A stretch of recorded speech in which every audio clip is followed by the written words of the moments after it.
وہ کر کے ثابت کر کے تو دکھایا ہوں. بس ایک طبقہ رو کے سال کی روٹیاں اکٹھی کرتا ہے اور یہ طبقہ عید منا کے اکٹھیاں کرتا، بس اور کوئی کام، پروفیشنل کام ہے یہ.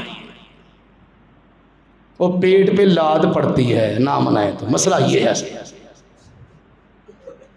یہ دن عام دنوں سا دن ہے، اس دن میں کوئی کام رسول اللہ صلی اللہ علیہ وسلم سے ثابت نہیں ہے اور نہ یہ تاریخ ثابت ہے. اللہ ہر طرح کے بدعات و خرافات سے بچنے کی توفیق عطا فرمائے، کتاب و سنت کا پابند بنائے. رسول اللہ صلی اللہ علیہ وسلم ارشاد میں جس نے کسی بدعتی کو جگہ دی اپنے ہاں، اللہ کے فرشتوں کی اس پہ لعنت ہے. ذرا بات غور سے سننی ہے. بدعتی کو جگہ دینے والا، احترام کرنے والا بدعتی کا، اس کے اوپر اللہ کی لعنت ہو. تو جو بدعت کرتا ہے، بات سمجھ آ رہی ہے کہ نہیں؟ کوئی جو بدعتی کو جگہ دے، اس کے ساتھ بڑا پروٹوکول کرے، دل سے عزت کرے. ایک ہوتا ہے رکھ رکھاؤ اور چیز ہے، کاروبار کرنا یہ اور چیز ہے. ایک دلی احترام کرنا کسی بدعتی کا، یہ مراد ہے یہاں. میں جس نے یہ کام کیا، خصوصاً مدینے میں یہ کام کیا، اس پہ اللہ کے فرشتوں کی لعنت. تو جو بدعت کرنے والا، اس پہ کتنی بڑی لعنت ہوگی.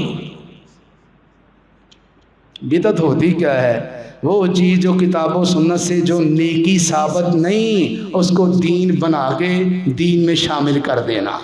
کئی لوگ کہتے ہیں پکھے چلانے، گڈیاں چلانی بدعت. اور بھائی یہ دنیا کے کام ہیں، یہ دین کے کام نہیں. دین کے اندر کوئی نیا کام شامل کرنا وہ بدعت ہے. ورنہ یہ دنیا کے منہ نے نام پنکھے چلائے، آپ نام گاڑی پہ بیٹھے، کھوتا ریڑھی پہ بیٹھ جا کر تو جا گئے. خام لوگوں کو جھانسا چکما دے رہا ہے. اللہ سمر و اصلاح کی توفیق دے.